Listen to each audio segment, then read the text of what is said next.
Yeah, I'm Matteo Targa. I'm a PhD student at the DAW of Berlin. That probably makes me like the baby here in the audience.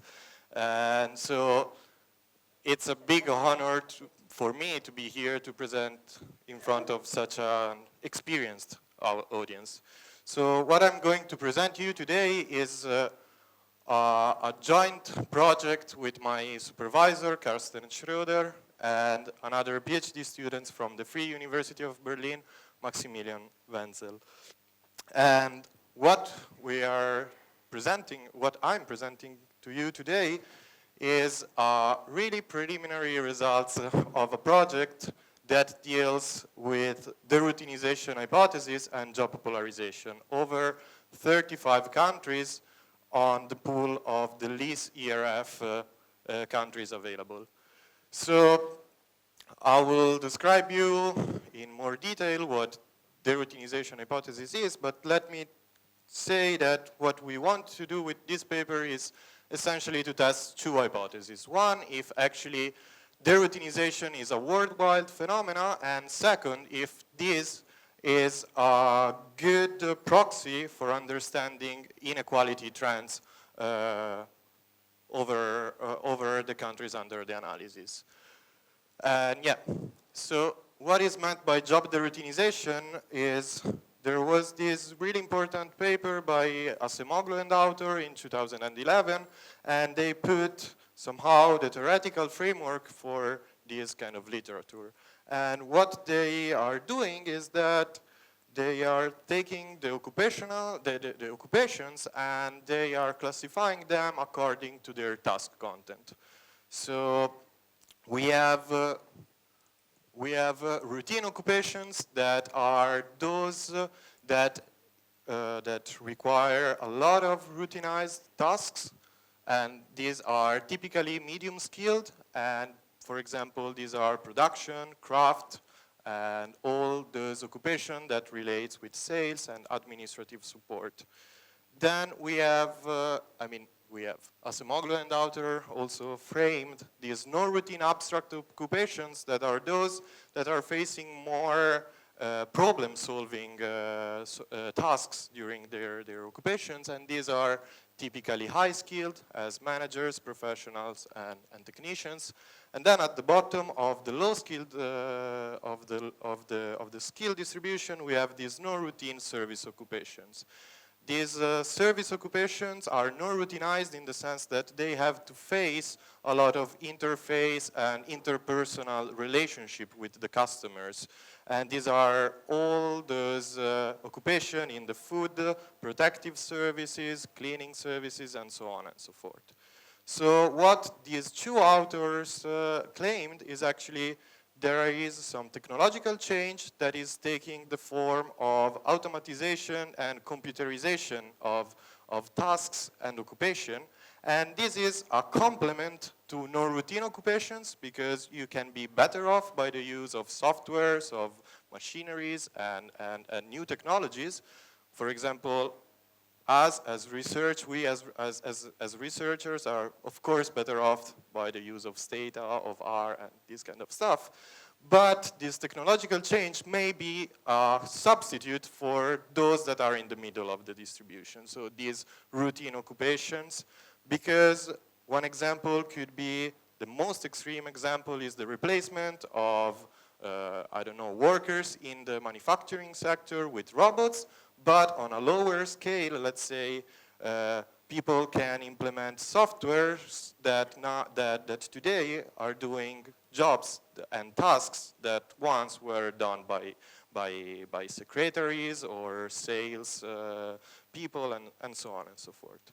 So what is the resulting effect is that actually these non-routine occupations are rising in the employment shares, and these routine occupations are declining.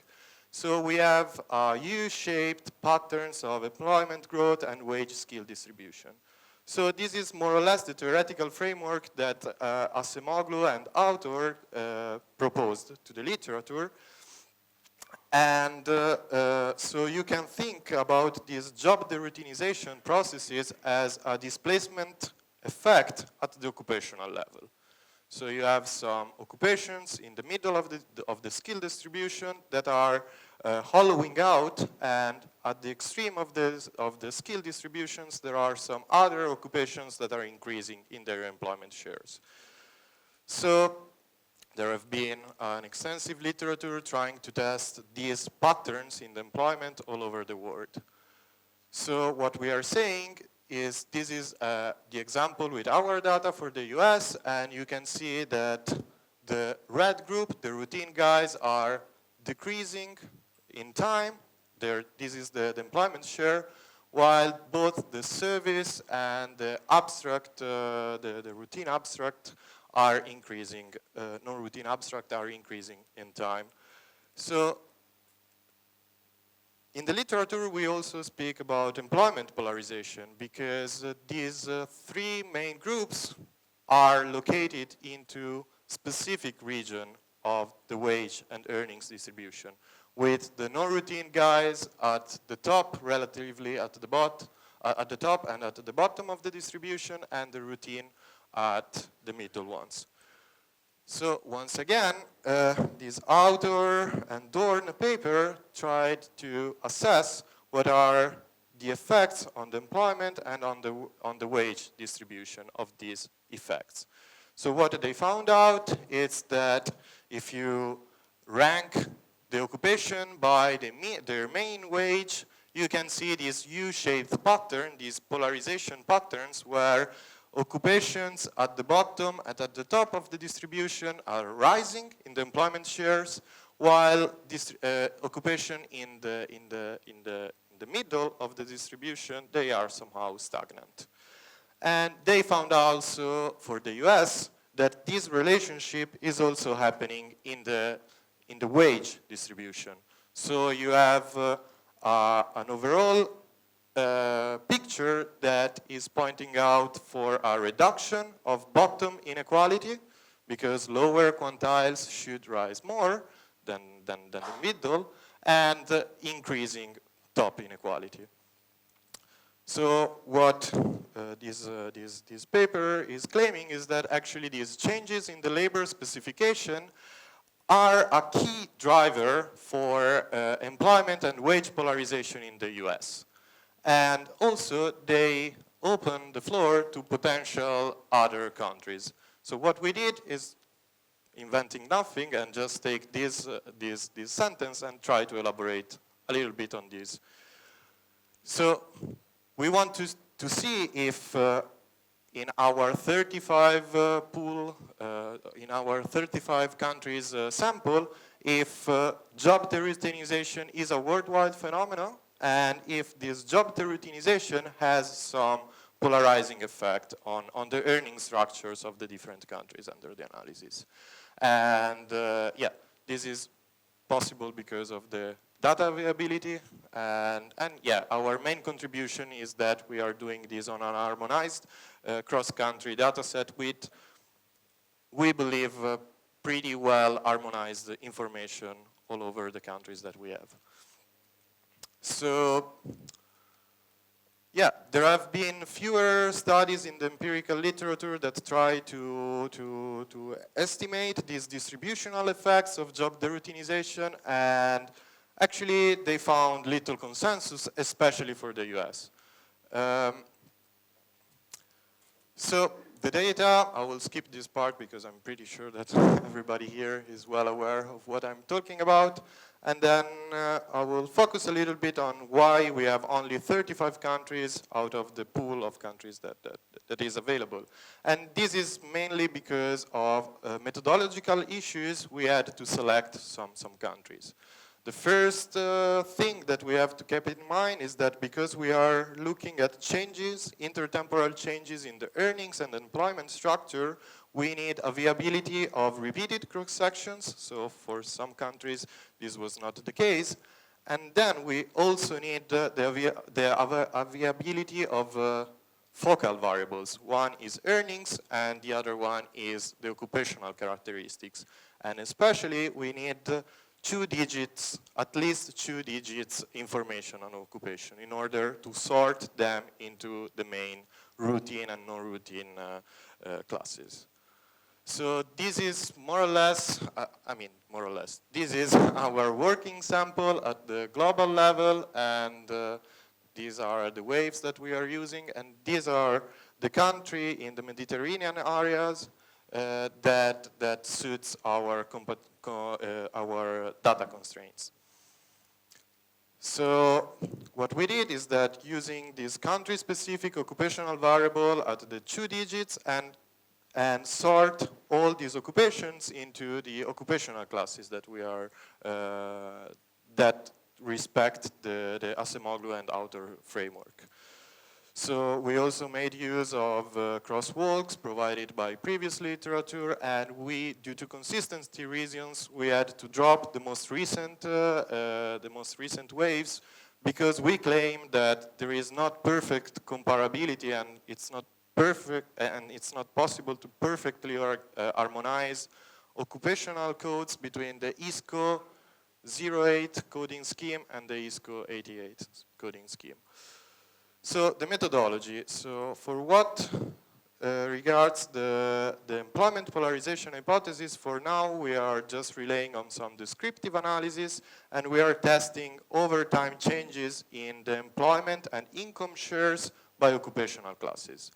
So earnings polarization is signaled by an increasing concentration of workers in non-routine classes, either at the bottom or at the top of the distribution.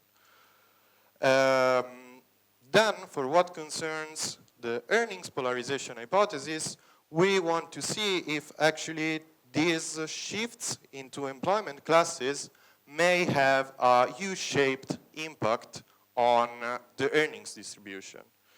And previous literature, I have to say, that mostly focuses on average occupational wages, so on the average wage at a specific occupation. And for us, this is really not a really good proxy for the overall distribution, because, of course, it neglects a lot of the dispersion of wages and earnings within an occupation.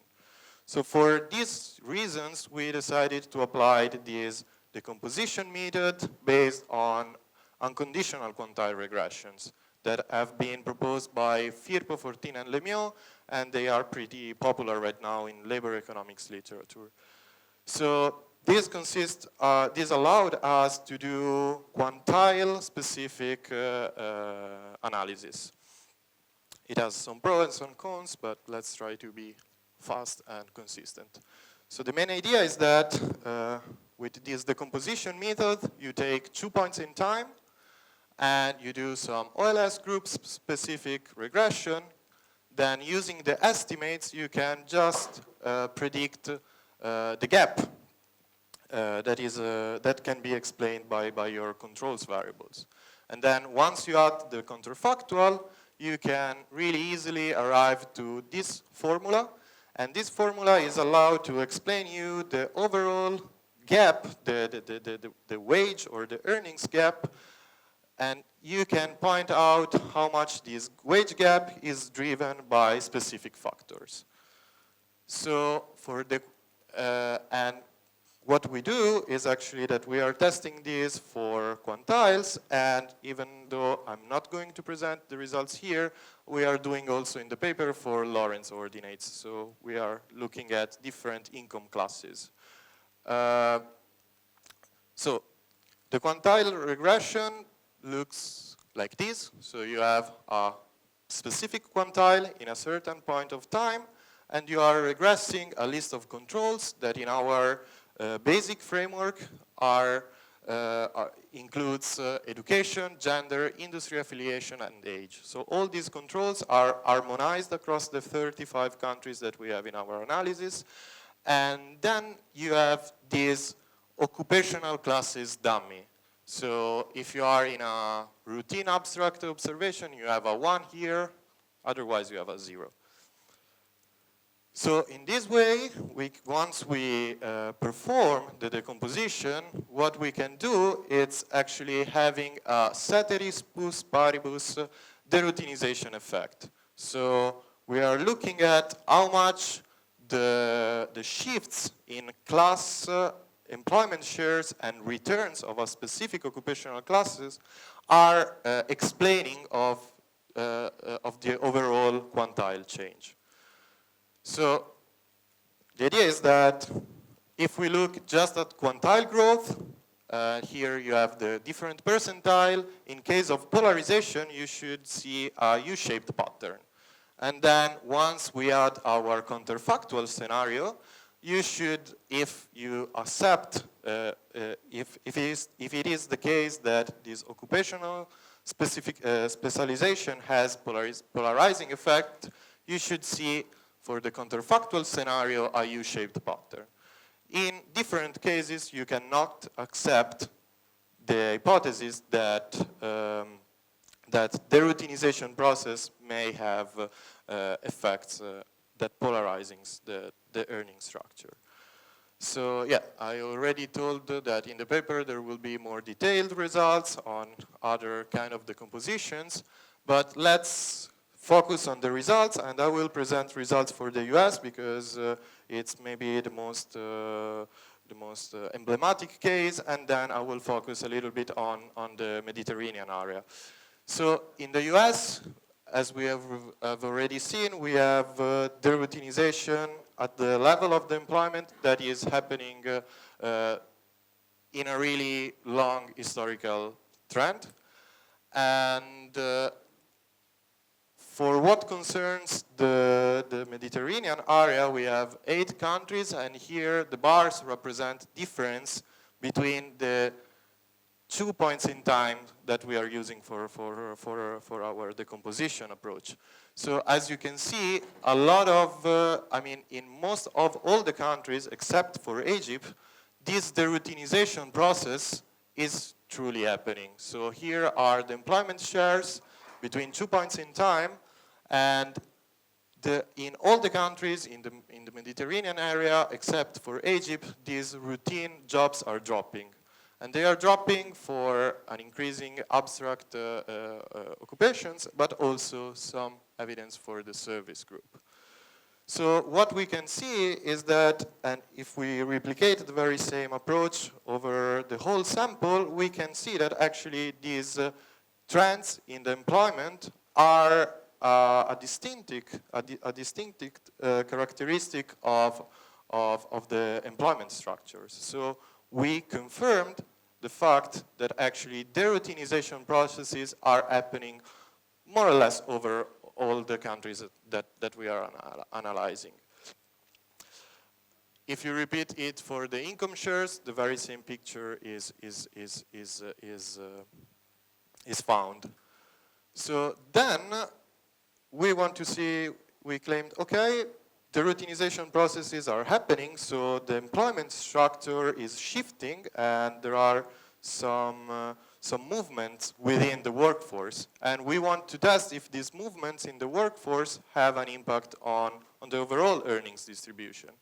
So this is the case for US. In blue, we can see that actually this is the quantile-specific growth over time, and actually we can see these really strong polarization patterns, and that are more and more strong in time. And this is consistent with literature, but once we add our counterfactual estimates for the amount of quantile growth that has to be, that has generated because of class effects, we can see that actually all these de-routinization processes mostly have inequality increasing trends, and they cannot explain the polarization that you can see in the US. So this is in line with most recent literature in the US and in what is the de-routinization, let's say, literature.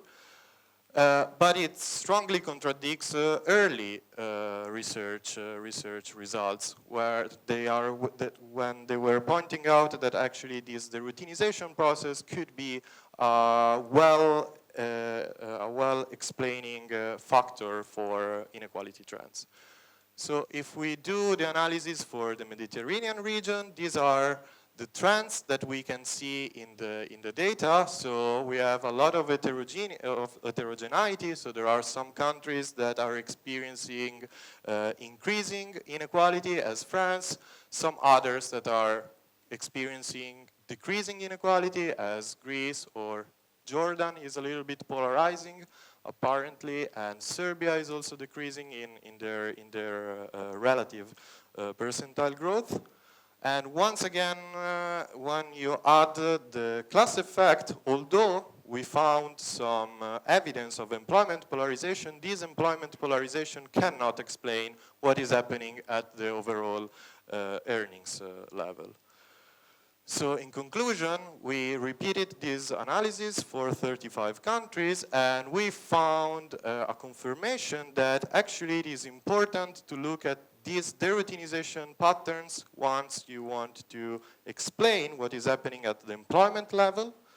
But we have to reject the idea that these de-routinization trends, this job polarization, is actually explaining a lot of what is happening for the overall inequality. So, yeah, these class and de-routinization effects do not generally have polarizing effect on the earnings structure, and yeah, these results are in line with the very most recent research on these kind of topics. So of course there are some future steps that we want to look at. The most important one actually it is that we want to explain a little bit further why on the average point of view, if you're looking at occupation on the average point of view, like polarization patterns are visible, while if you are looking at the dispersion within earnings, this is no longer the case. So every feedback is more than welcome, and thank you again for having me here. And yeah.